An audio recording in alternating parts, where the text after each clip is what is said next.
Le dieu Maui lance sa ligne en chantant pour donner du pouvoir à son hameçon. Autant de poissons pêchés, autant d'îles que le dieu Maui, ce fameux pêcheur, dissémine à travers le vaste triangle polynésien, qui s'étend d'Hawaï au nord, à l'île de Pâques à l'est et à la Nouvelle-Zélande au sud. Les premières pirogues qui ont été inventées, comme dans tous les pays outre-mer, c'était pour aller à la pêche. Et après, nous avons organisé des fêtes de juillet, où là, la pirogue de pêche était mise en compétition avec d'autres districts. On faisait des grandes journées de courses de pirogues de pêche. Premièrement, c'est l'outil de travail du vieux Tahitien avant qui faisait sa pêche, donc il allait en pirogue. Ouais, la pêche maintenant en pirogue, il s'est fait vraiment très peu, plutôt vers les îles. En Polynésie, au commencement, était la pêche. Aux antipodes de la France métropolitaine, grande comme l'Europe, la Polynésie française. Perdu au milieu du Pacifique, ce petit bout de France, situé à 6120 km de Sydney en Australie et 6600 km de Los Angeles, dispose d'une immense réserve naturelle de poissons. Composée de 5 archipels, Marquise au nord et Austral au sud. À l'ouest, ce sont les îles de la Société, où se trouve la capitale économique, et les joyaux Moorea et Bora Bora.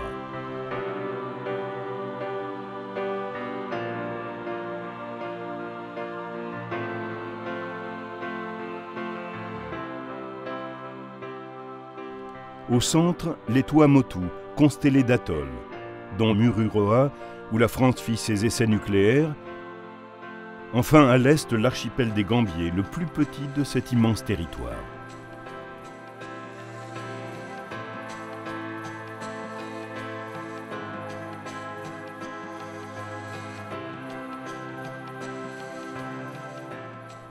Naître en Polynésie, c'est naître pêcheur. Avec une superficie de 5 millions de kilomètres carrés, les eaux polynésiennes regorgent d'une ressource en poissons fabuleuse. Ici, à Tahiti, la pêche est avant tout l'activité par laquelle les Polynésiens restent en contact avec l'environnement naturel nourricier de leur culture ancestrale. Mais quelles sont les techniques de pêche pratiquées par les Polynésiens? Pêche lagonaire de subsistance et de loisirs? Pêche artisanale, lagonaire et côtière? Ou bien pêche industrielle?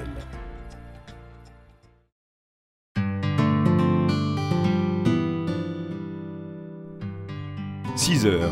Comme tous les matins, Teema, jeune Polynésien, arrive dans le port de Papeete, dans le quartier de Whareute où est amarré son Potimarara. Les va, traditionnelles pirogues, ont été remplacées par une autre embarcation typique de la Polynésie française, le Potimarara, littéralement bateau pour la pêche aux poissons volants.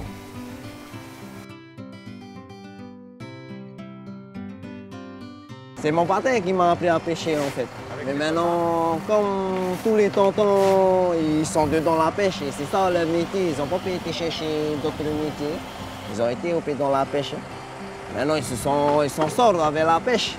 Mais comme je ne suis pas aussi parti trop loin à l'école, alors comme on me foutait souvent dehors de l'école, je faisais le con. Alors mon père, il en avait marre. Et comme il en avait marre de me rosser, comme il voit que même si on le rosse, ça ne servait à rien, quoi. Et c'est là que je me suis dit, je vais essayer de sortir de l'école, de voir un peu c'est quoi la vie. Ça va, moi j'aime bien mon bateau, il passe bien dans la houle. D'ailleurs, tout à l'heure, on va bien le voir. Tu te mouilles pas, tu n'es pas trop là en train de mettre tes impairs.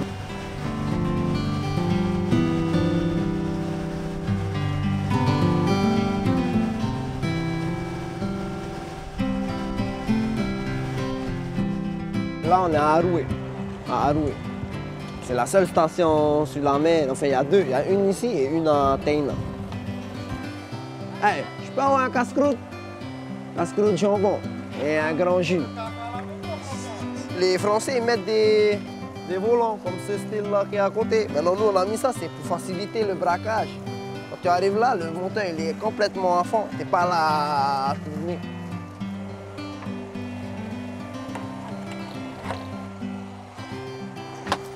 Bon, voilà. J'espère qu'on va faire du poisson aujourd'hui. Au moins un peu de bonite.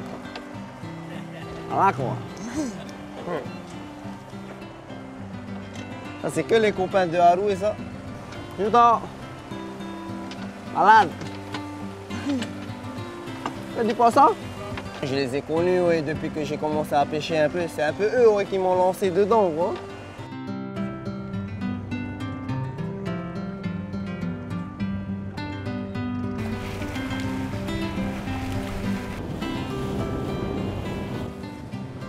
À peine passé les bouées du port, Tehema met les gaz direction le large. La pêche peut commencer. Là, on va aller un peu vers Montréal. Moi, j'aime pas la pêche sous-marine. Moi, j'ai un peu peur des requins. Quoi. Requins, murènes, je suis un peu trouillard. J'aime pas ce truc-là. Parce que moi, j'ai vu carrément des balaises de requins quand j'allais à la pêche. C'est énorme. Plus long comme le bateau, c'est énorme. Dès que je commence à voir les oiseaux, la direction, je commence à les suivre. Ça t'es sûr, tu vas dans un endroit où il y a du poisson. Tu ne vas pas aller dans le désert.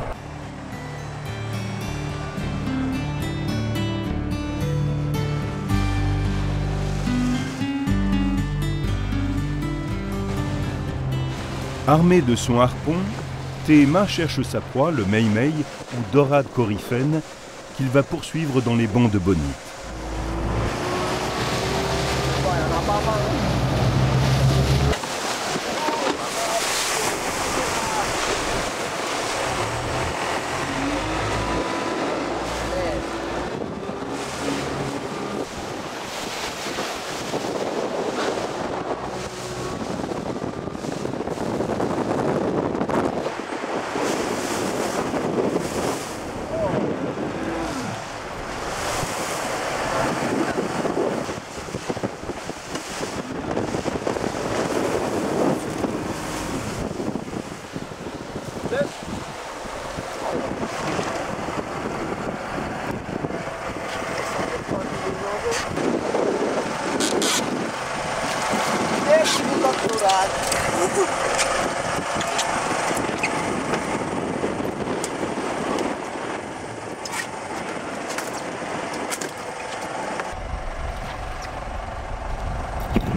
Est-ce qu'il mange?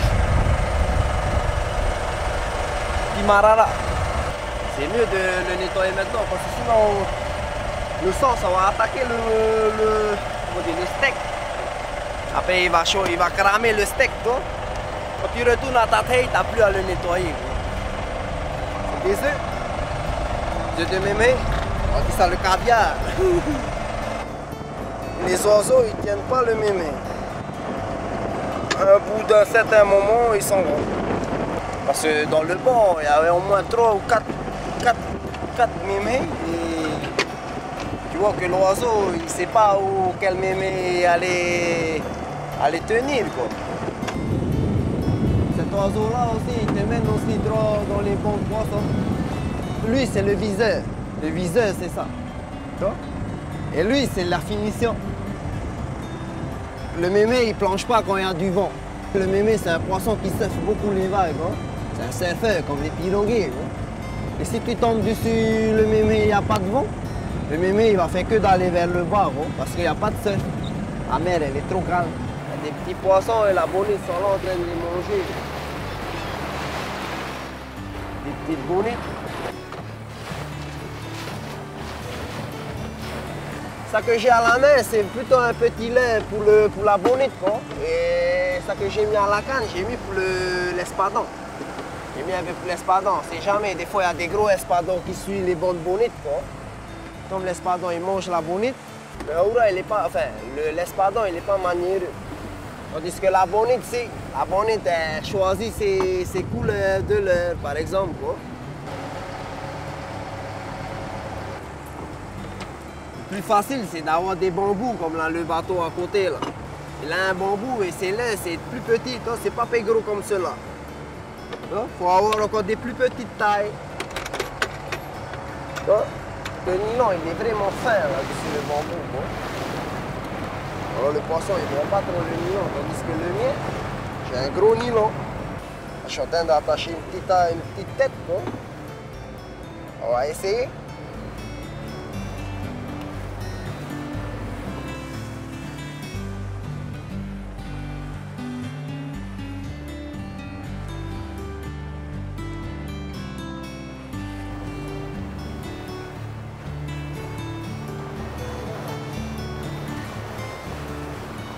Le poisson, si tu veux, à Montréal, il est vraiment pas loin. Hein. Il est quand même près des côtes. Par rapport à Tahiti, tu es obligé de sortir un peu dehors. Et voilà notre première bonite. Cette cousine du thon se nourrit de poissons volants et est très recherchée pour sa chair. À poulet, bleu, noir, chromé. Afro-lamsan. Après, je vais glisser le lait comme ça. Hop.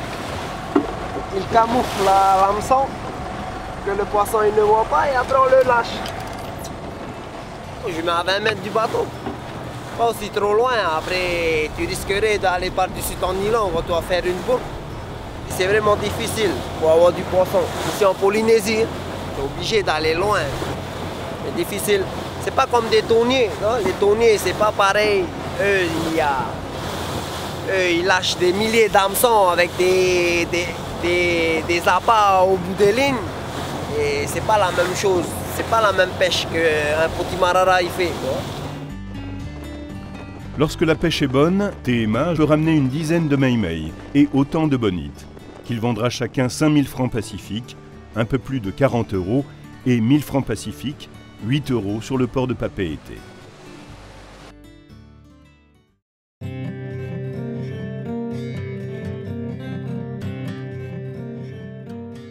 Le port de Papeete. Une trentaine de thoniers y est enregistrée. Ils débarquent leur cargaison pêchée principalement dans la zone des Tuamotu et un peu au nord des Australes.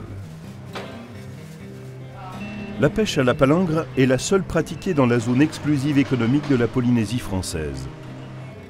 Cette technique préserve la ressource naturelle de la zone car elle en respecte le fragile écosystème en ne prélevant pas plus de poissons que la nature ne le supporte. Un gros catamaran, le Fetuura, revient de 8 jours en mer. Plus rien, si vous êtes arrivé en retard, c'est parti. Quand il y avait un poisson par jour, à 4, c'est bien. Hein. C'est sûr que là, il y a eu presque 70, 80, voire plus de poissons par jour. Là, c'est vrai que le boulot est dur. Mais bon, à la pêche, le jour où le boulot sera facile. Si les gens ne viennent pas à la pêche pour un boulot facile, il faut que c'est clair aussi. On pose notre ligne au large et elle dérive suivant les courants. Donc on pêche du poisson, la ligne au plus haut, elle est à 20 mètres de profondeur et au plus profond, elle est à 300-350 mètres de profondeur. Donc elle garde toute cette zone d'eau. Longue line, uniquement longue line. Et la palangre, ils appellent ça la palangre dérivante. Hein. Donc on la pose le matin de 6h à 10h et on la remonte, on commence à 5h le soir jusqu'à 1h, 2h du matin. C'est le seul mode de pêche ici sur Tahiti. Je parle des thoniers qui sont... Mais tous les thoniers, on fait tous la même chose. Les thons rouges, les gros thons rouges, ce qu'ils appellent les big eyes, là, hein, les patudos, on les pêche à... Bon, en général, ils sont en profondeur à plus de 300 mètres. Les thons blancs entre 200 et 300 mètres. Puis tout ce qui est en surface, c'est les maimei, les marlins, les tasards. On est 30 bateaux à naviguer pour une zone qui est immense. Voilà. La zone économique de Polynésie, c'est immense. Ouais. Puis on travaille seulement jusqu'au Tuamotu. Entre les Marquises et les Tuamotu, on travaille pas plus loin. Pareil, on descend un petit peu entre les Australes et Tahiti. Il y a une ressource fabuleuse, je pense, ici. Hein. Ouais. Et avec cette technique-là, il ne faudrait pas trouver autre chose qui fasse de la casse. Moi, je pense que si on faisait de la palangre, le monde entier pêcherait à la palangre, il y aurait de la ressource pour tout le temps. Les chaluts et compagnie, là, c'est pas vraiment la même chose. Hein. Mais là, la palangre, c'est vraiment ce qu'il y a de mieux. Ouais. Un seul seineur fait autant que tous les thoniers de Polynésie française dans l'année. Hein. Un seul seineur. En quantité, je parle. Hein. Ça n'a rien à voir. C'est un poisson qui va en boîte. Nous, ce qu'on fait, c'est un poisson de qualité pour être mangé en sashimi, en poisson cru, enfin un truc de qualité. Donc, pêcher du poisson comme ça pour en faire de la boîte, c'est quand même lamentable. Ouais. C'est du poisson magnifique, c'est du poisson sauvage, et en faire de la boîte, c'est quand même triste. Quasiment toute notre production est mangée sur le territoire. On a de la chance que les Tahitiens mangent beaucoup de poissons. Ça aide beaucoup pour vendre nos poissons. Parce que là, après, si on met d'autres bateaux, de plus en plus de bateaux, il faut penser à l'export, et là, l'export, ça devient compliqué. On est loin de tout. Dès qu'on commence à dépasser un certain seuil critique, ça commence à boucher sur le marché local et l'export devient obligatoire. si on veut pouvoir préserver malgré tout des bons prix, quelque chose qui permette aux armements de tourner, quoi.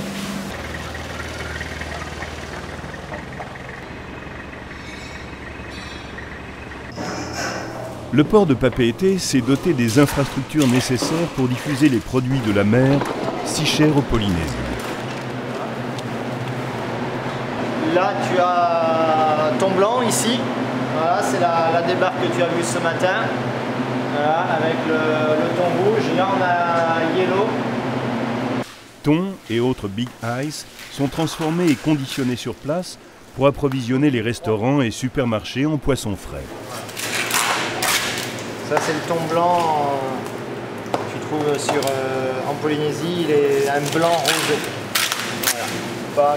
Pas le blanc que tu peux trouver côté Sénégal, où là, ils ont moins de couleurs.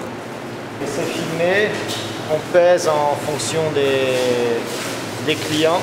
Et donc ça va partir dans les magasins. Donc là, on a un bigaille qui fait 80 kg, qui a été pêché il y a à peu près 2 jours, voilà, juste avant que le bateau arrive. Il est un peu gras, donc il a le gras qui va bien. Et donc là, on va pouvoir expédier ça dans les restaurants qui sont spécialisés dans les sushis. Des filets qui au kilo vont partir à 1800, 2000 francs le kilo. Et si on envoie ça dans les magasins, ça peut monter jusqu'à 3000 francs. Tu as la partie grasse qui remonte, qui est très appréciée des Chinois, des Japonais.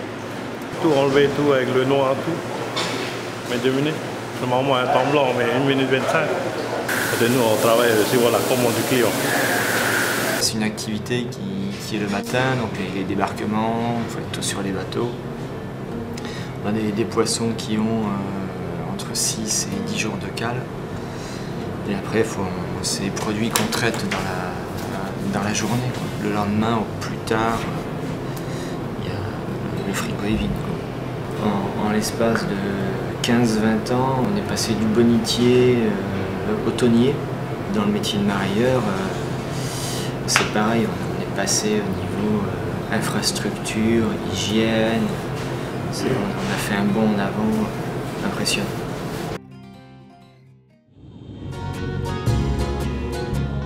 L'atoll de Rangiroa, le 2e plus grand atoll du monde par sa superficie. C'est atterrissage Rangiroa dans 2 minutes. Jamais j'allais entendre qu'un, je ne dis pas un Tahitien, un Pomoto, des Pomoto, est mort de faim. Mettez-vous bien dans la tête que c'est un grand paresseux. Dans les Pomoto, on ne peut pas mourir de faim parce qu'il y a toujours à manger. En Tahiti, peut-être, on peut mourir de faim parce qu'il n'y a plus de cocotiers, il n'y a plus de poissons, donc il faut toujours avoir une pièce le soir. Mais dans les îles, ce n'est pas vrai. Poissons, ils sont ici, ça du poisson. C'est notre coco, les cocotiers sont là. Ici, l'activité de base de l'existence polynésienne, c'est la pêche. Les techniques de pêche, lorsqu'on vit sur un atoll, dès l'enfance, les anciens les transmettent. Elles servent la pêche dite de subsistance, celle qui permet aux Polynésiens de se nourrir tout simplement.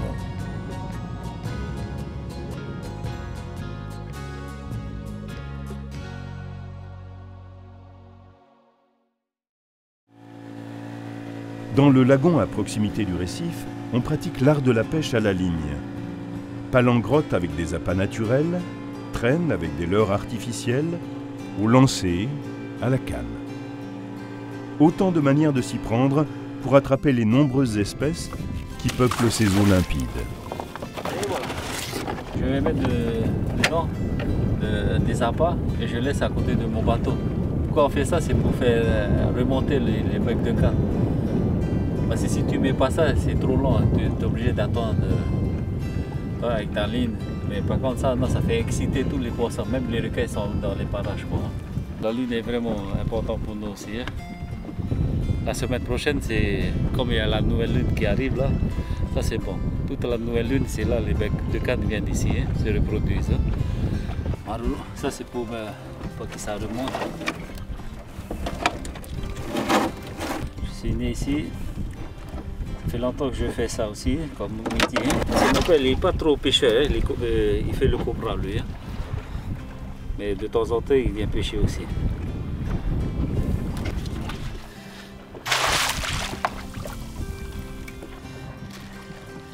S'il n'y a pas de maquereau, si tu pêches avec que la pierre, ça dure longtemps pour attendre. Tu ne peux pas remplir le bac, quoi. Il est plus dur et ça résiste plus longtemps quand les petits poissons bouffent. Hein. Ouais, le maquereau, il doit partir pour aller plus vite. Hein. Ça part vite. Hein. Il est toujours à la surface. Le temps qu'il descend, il n'y aura plus de maquereau. D'habitude, je pêche avec 2 lignes. Hein.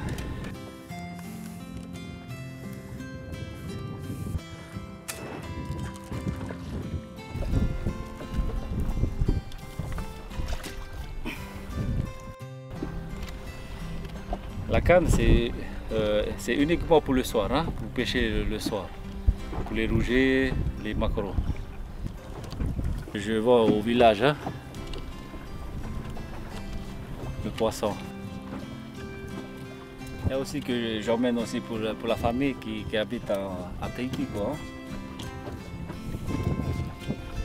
Ici, on ne dépense pas trop aussi d'argent, hein. C'est ça qui est bien ici. Il suffit seulement de faire un effort d'aller à la pêche pour avoir du poisson et c'est tout. Hein. Tu peux manger, par contre à Tahiti, il faut de l'argent, toujours de l'argent. Hein.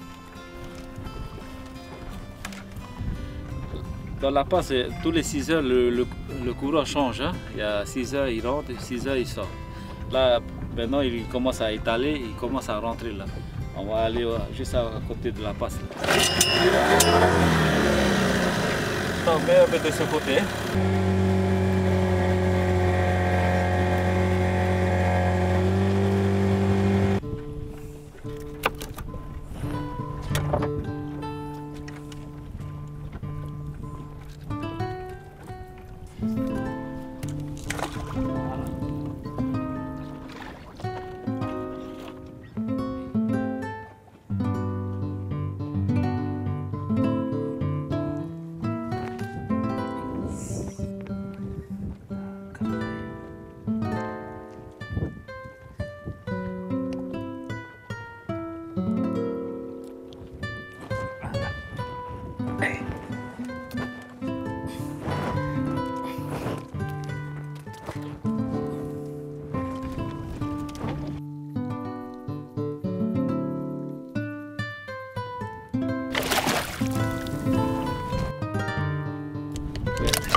Somifère. Voilà. Ça c'est le hilo. Et voilà. De ce côté-là. C'est la même famille du bec de canard. Parce qu'il a un petit museau. C'est ça on l'appelle le hilo. Là c'est les pachbaguets là qui bouffent les hameçons. Les paillas.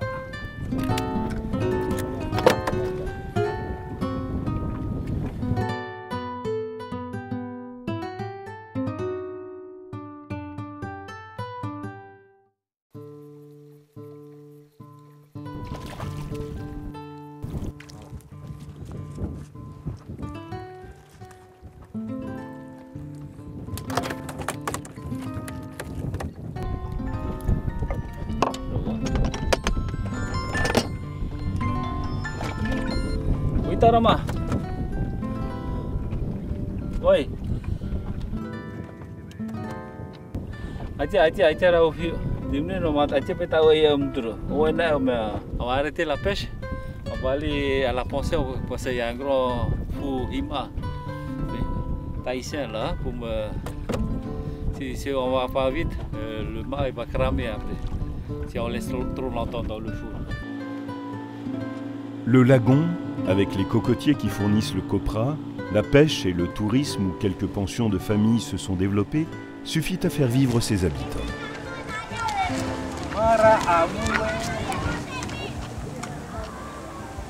Mais là, on rigole un peu moins parce que la saison des pluies au mois de février n'a pratiquement pas plu. D'ouest à l'est, fait à peu près 80 km de long. La plus grande largeur de la côte nord, la côte sud, la partie la plus large, fait à peu près 30 km. À l'échelle, on met facilement traiter la presqu'île à l'intérieur. La vraie voiture ici, c'est le bateau. C'est quand la mer est calme, tu es au bord de mer et puis tu as une belle voiture et tu n'as pas de bateau.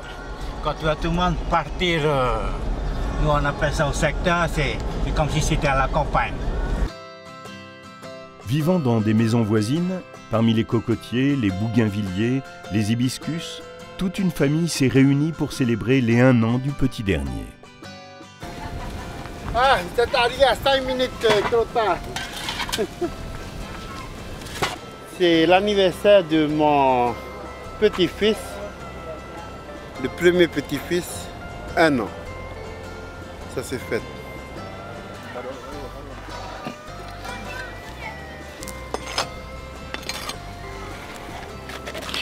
Désolé monsieur, j'ai obligé de revenir une prochaine fois. Ça, il y a du cochon. On ne peut pas faire une fête, surtout pour marquer la naissance, le baptême, le décès. Il faut toujours avoir comme viande le cochon, le porc. Voilà. C'est pas à la vapeur, c'est à l'étouffée. Ok. C'est l'agneau. Après, il y a le cochon. Voilà. Même les têtes là. Ma maman a toujours dit que le jour où vous allez vous tatouer, ne mettez pas un requin ou bien une raie montable parce qu'on ne descend pas de nos ancêtres, ce sont les tortues. C'est interdit la tortue à manger. Les tortues c'était réservé que à la royauté, il n'y a que eux qui pouvaient manger de la tortue. Sinon le tatouage, surtout vous allez à Hawaï, là ici c'est plus marqué, les vrais hawaïens. Quand on était tatoué, on était plus viril. C'est l'espagnol, des voleurs qui viennent par les bateaux pirates. C'est eux qui l'amènent ça. C'est ça l'histoire de notre grand-père qui nous racontait tout. Dans notre famille, il n'y a pas ça. Non. Ça, les pirates. C'est le pirate qui fait ça.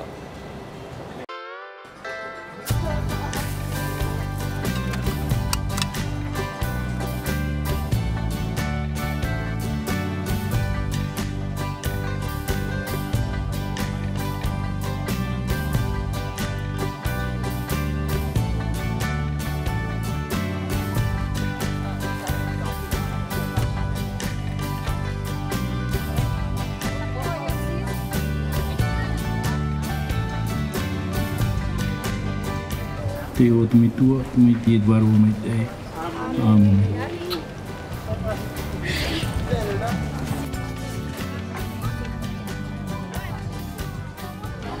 Ça c'est l'espadon, paparou, chevrette paparou, poisson cru, au lait de coco, les escargots.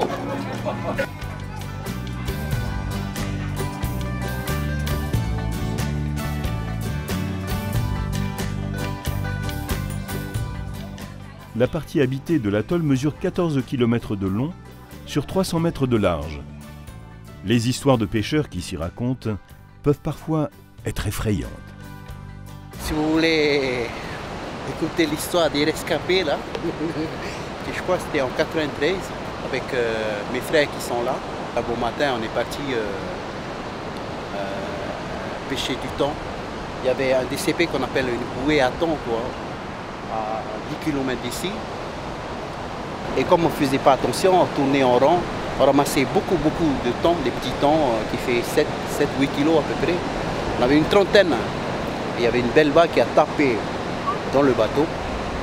Et mon frangin qui me fait « Ben on va couler ». J'ai dit « Non, le bateau, paraît-il, c'était un bateau insubmersible ». Eh ben, il a fini au fond de l'eau. On est resté de 7h du matin jusqu'à 11h parce que je disais à mon frère, voilà, 11h, il n'y a personne qui vient nous chercher, il va falloir nager. Et c'est ce qu'on a fait.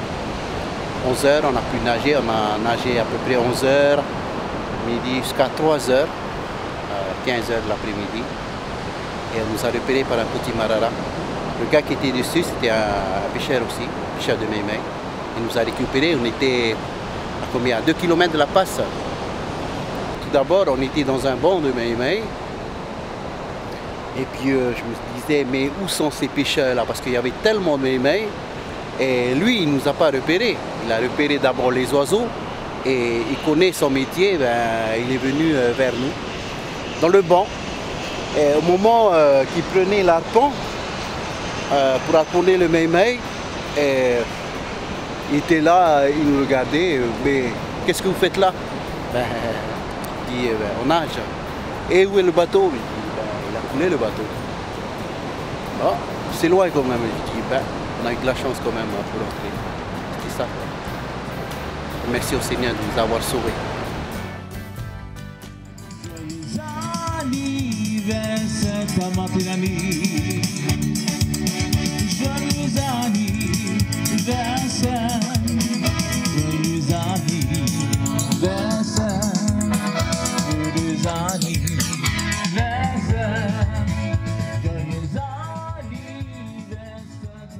Le copra, l'autre moyen de subsistance à Rangiroa.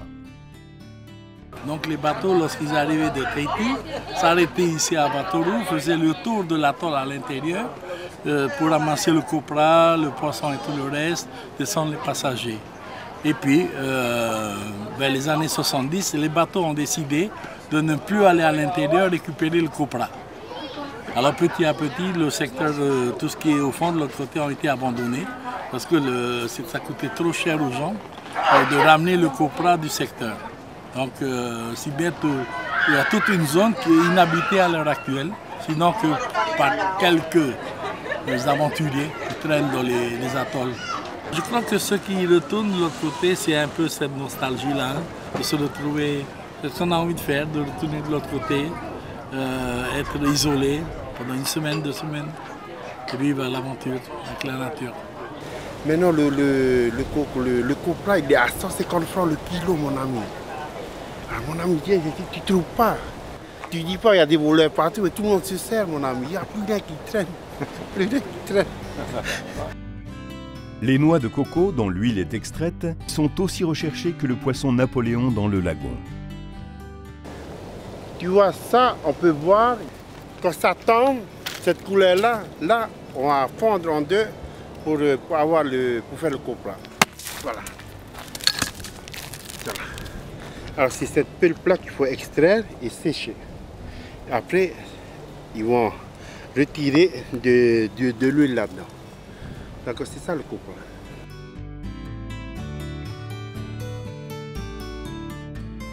Et ça, comme ça, oui, c'est meilleur cette qualité. Chez nous, on dit le omoto pour râper le coco. Après, mélanger avec de la farine, un peu de sucre. Tu fais ta pâte comme on prépare le pain. Tu roules comme ça et tu attaches, toi. Ça fait, tu poses dans le... C'est comme ça qu'il faut faire après. C'est sûr, tu manges là-dedans, c'est parfumé avec palme de cocotier. Ça, c'est autre chose, c'est un autre goût. Cerné par un anneau de corail, l'eau du lagon se renouvelle par 2 passes principales. Dans la passe de Tiputa, les dauphins font le bonheur des touristes. Alors que dans celle de Avatoru abondent carangues et barracudas.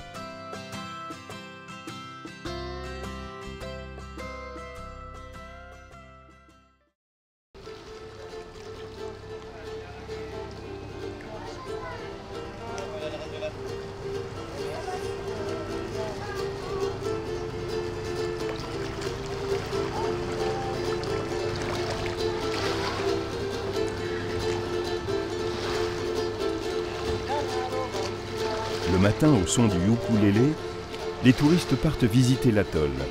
Rangiroa est la plus touristique des îles des Tuamotu.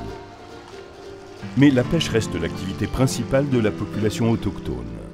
Parfois, un marlin un peu trop glouton est pris à l'hameçon par les pêcheurs. Le rosse. Ça, c'est des petits de 60-70 kilos. Là. Un peu la différence par rapport au celui-là. Le mois dernier, on l'a ramené avec, à la traîne, quoi, avec des moulinets comme celui-là. Il y a plusieurs tailles différentes. Alors celui-là, c'est du 80 livres. 80 livres, c'est la résistance de la canne, quoi. Donc, et on pêche, moi j'ai ramené avec un 130 livres, un peu plus gros. Parce qu'il y a presque 800 mètres de fil sur mon moulinet et il a presque vidé le moulinet, quoi. Donc il vaut mieux avoir un plus gros moulinet et beaucoup de fils pour ramener ça, quoi. Alors, je prépare les leurres. Donc c'est des petits leurres en plastique, là. Par exemple, celui-là, c'est plus pour la dorade coryphène. Il adore cette couleur-là, le bleu, un peu de bleu et de vert. Et après, tu as celui-là qui est plus pour les marlins, quoi. Marlin, dans celui-là, c'est avec celui-là que j'ai attrapé le gros marin, 300 kg. C'est la queue du marlin. C'est pourtant à la pêche au mei-mei qu'excelle la jeune génération polynésienne. C'est le bateau avec lequel on va partir tout à l'heure. Ça a été fabriqué en fait pour pêcher le poisson volant à l'origine. Hein. C'était d'où le nom du bateau Poti, qui veut dire bateau, et Marara, c'est le poisson volant. Tu pilotes à l'avant avec la barre, tu poursuis le poisson et puis tu l'attrapes à l'épuisette. Ce bateau-là était adapté aussi pour la pêche au mei-mei. Au lieu de mettre une épuisette, on a commencé à mettre un harpon et puis c'est parti comme ça. Il n'y a qu'en Polynésie qu'on pêche comme ça, quoi. La coque du bateau, elle est taillée pour fondre la vague, quoi. Donc certains bateaux le font un peu plat, quoi. Et ça tape la vague. Alors celui-là, tu vas dans la vague, ça tape pas trop, quoi. Pour la chasse au mei-mei, il faut du soleil. Donc la meilleure heure pour pêcher, on dit, c'est entre 10h et 14h, quoi. Le mei-mei, c'est un poisson qui surfe les vagues. Donc il faut de la houle quand même, il faut du vent. Il faut un bateau comme ça, un manche à balai. C'est beaucoup plus maniable qu'un bateau avec un volant, quoi. Parce que le poisson, quand il voit le bateau arriver à côté, il part à toute vitesse, là. Et donc il faut avoir du punch sur le moteur. Voilà, il fonce, quoi. Si t'as pas l'œil, c'est pas la peine. Tant mieux jeter ta ligne à la traîne.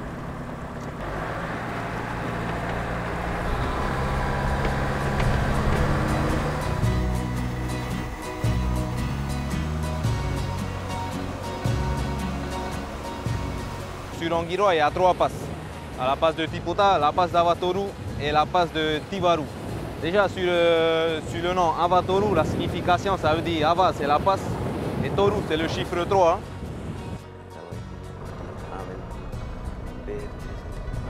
Voilà.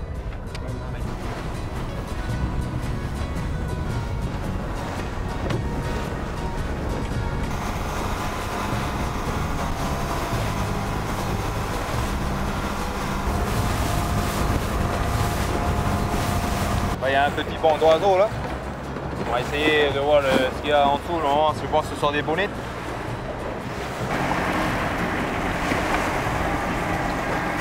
Et là, comme on est dans un banc de bonnettes, ben, on lâche les leurres. On les met à l'eau. Alors que le mei-mei, c'est mieux de le pêcher au harpon, c'est plus rapide. On peut aussi pêcher à la traîne, mais c'est un peu plus long.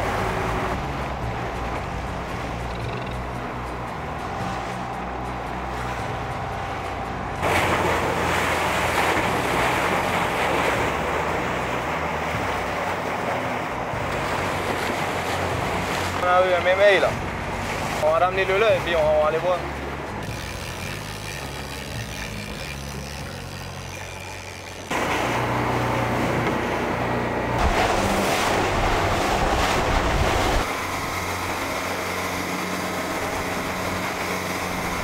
Il y a un banc de mei-mei là devant. Là.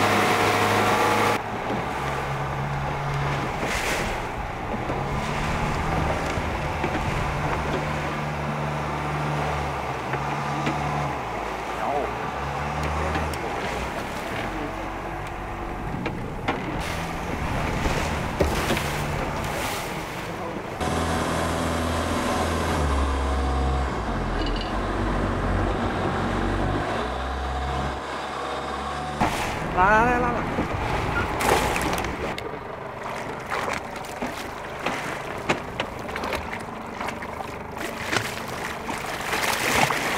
On n'a pas de gaffe. On n'a pas bien piqué, donc il s'est enlevé. Puis bon, on a fait une petite erreur aussi, on aurait dû un peu prendre quand même la gaffe aussi. C'est mieux avec la gaffe, au moins tu as plus d'assurance, quoi. Les poissons et les oiseaux travaillent en équipe. Les poissons, les prédateurs font remonter les petits poissons vers le haut. Et puis ben, les oiseaux attendent quoi. Lorsque les petits poissons sont remontés en surface.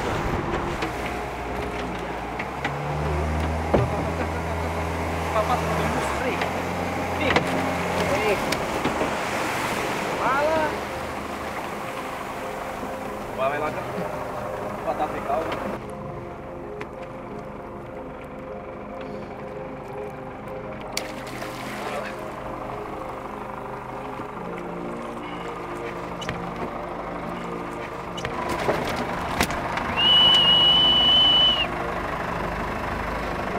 On a croisé des bonites et tout, bon c'est pas trop le poisson qu'on cherche nous quoi. Hein. C'est petit et puis moi je pêche aussi, c'est pour la pension, pour avoir du poisson. Donc et travailler la bonite c'est pas, j'aime pas trop. Je préfère avoir des gros et puis tu fais des beaux filets après pour manger, c'est pas mal quoi. Ça c'est une femelle. Avec un peu de glace, un peu d'eau de mer aussi. La saumure quoi, ça refroidit beaucoup plus vite le poisson donc ça le conserve mieux quoi. Laurent, il en a pris une douzaine, hein, je crois qu'au maximum. Hein, 12.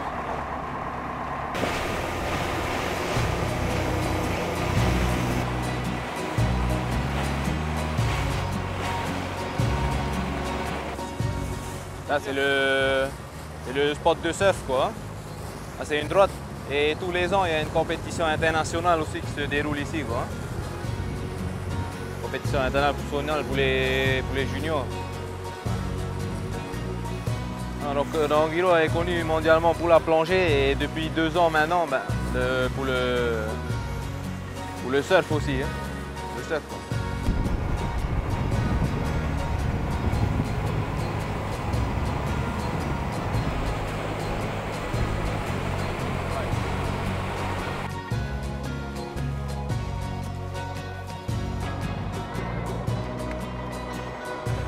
Merci à vous les gars, c'est bien.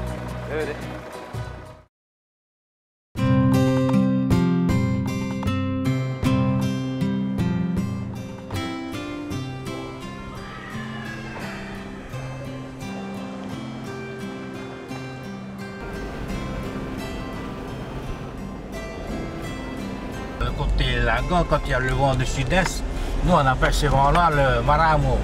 Il y a même une chanson là.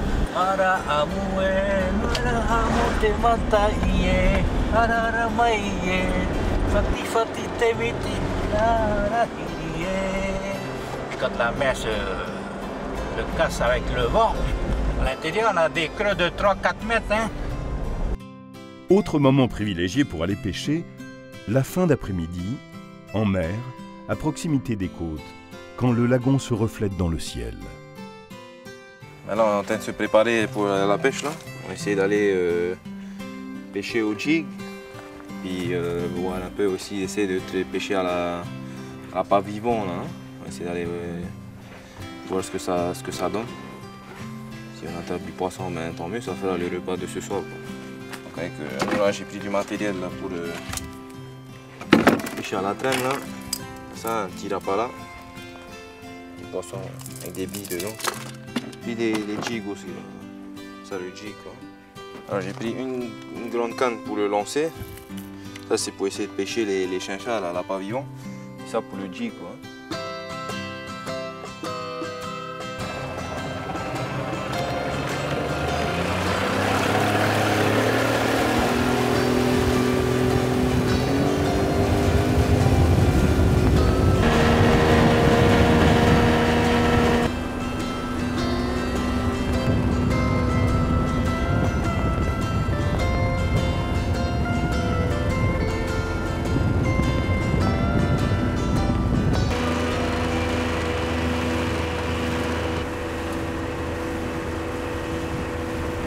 Ah, là, on vient de déposer le copain là, et on va aller tirer quelques poissons.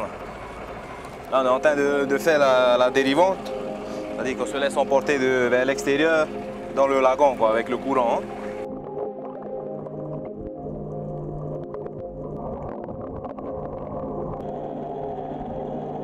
Je vais essayer d'attraper des chinchas à la plume, là, hein, avec des petites mitraillettes. Là. Et puis avec ça, on va utiliser pour pêcher avec de l'appât vivant. Quoi. On va le mettre sur l'hameçon là, et puis on va essayer de pêcher des plus gros avec. Les chinchas, c'est des petits poissons comme ça. Là. C'est un peu comme les sardines, pas les sardines, les maquereaux. Là.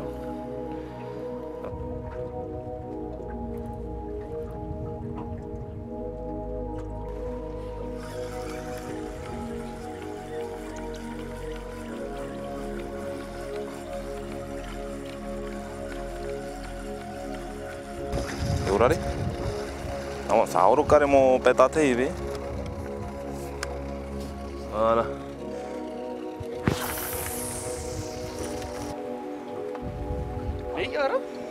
Oui, ça va. Il y a des coraux là. Donc on s'est pris l'hameçon dans les coraux là. Ça commence pas très bien, mais bon.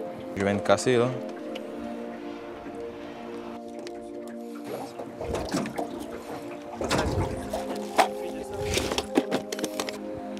On va s'approcher du bord là. Parce qu'il y a le banc de chinchas qui vient se regrouper ici. Ils viennent se réfugier là vers le tombant comme ça parce que tu as les prédateurs qui les pourchassent quoi.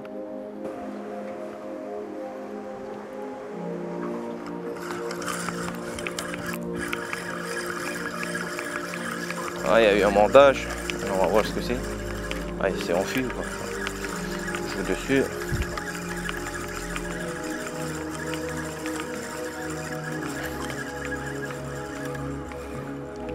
Voilà, bon, ça c'est pas le poisson qu'on veut. Ça s'appelle la pêche. Pêche pagaie. C'est bon à manger aussi.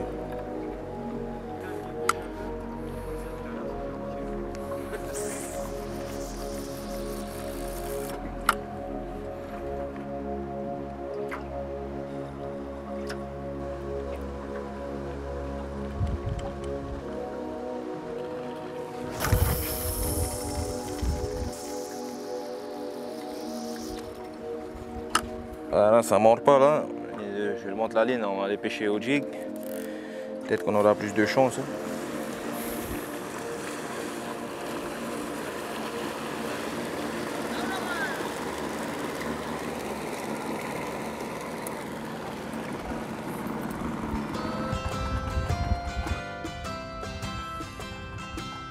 Ça c'est des serre-câbles en fait.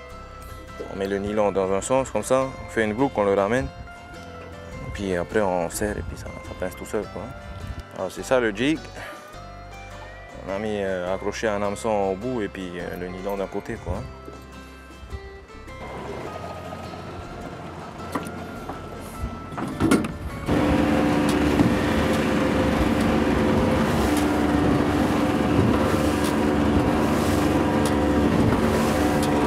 On se trouve à la sortie là, de la passe d'Avatoru là.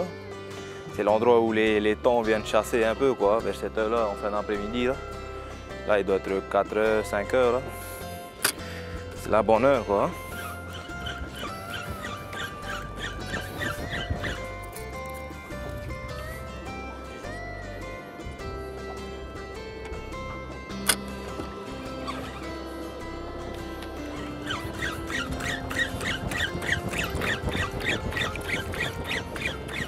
C'est une pêche assez fatigante parce que tu es obligé de ramener à chaque fois le truc. Le plomb il fait 150 grammes. Tu le laisses, tu l'emmènes jusqu'au fond et puis après tu remontes assez rapidement. Il faut donner l'impression aux prédateurs de voir un poisson qui est en train de fuir en fait, quoi, en train de le fuir.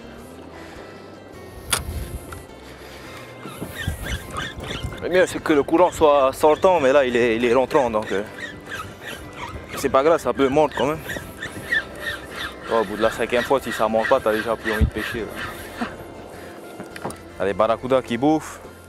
Les barracudas ont des dents super tranchantes, donc elles coupent le nylon en une bouffée. Quoi. Et après, quand c'est les thons qui bouffent, ça va, ça ne casse pas tout de suite. C'est plutôt quand les requins viennent bouffer le thon, c'est là où après le nylon, tu vois sur le leurre il y a des petites rayures et tout là. C'est que le leurre a été attaqué quoi. Là il a mordu là derrière. Là. Le mieux c'est qu'il monte vers la tête, comme ça tu es sûr que l'hameçon va lui. Là j'ai senti un petit coup, mais bon ça. Avec les requins qui sont là dans le coin, là, qui rôdent, ben, le poisson souvent on le ramène juste avec la tête quoi. Tout le corps a été bouffé.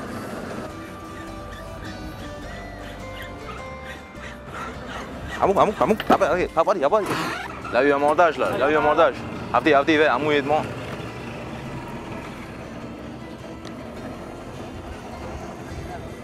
Allez, tu mets, attends.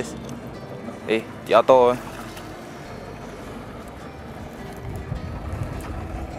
On appelle là? C'est une bécume, ça s'appelle ça. Bécune. C'est la famille de Barracuda.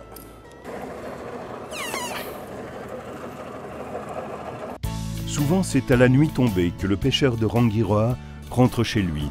Et sur le chemin du retour aux abords de la passe de Avatoru, il n'est pas rare que de grosses carangues croisent son chemin. Rangi, c'est le ciel, roi immense, ciel immense. Dans notre langue, Paumutu, on dit le Paumotu. Pau, ça veut dire élevé. Motu, c'est l'île alors, c'est le fait noir pour la terre. Le soleil reflète le lagon dans le ciel. Ainsi va la vie en Polynésie.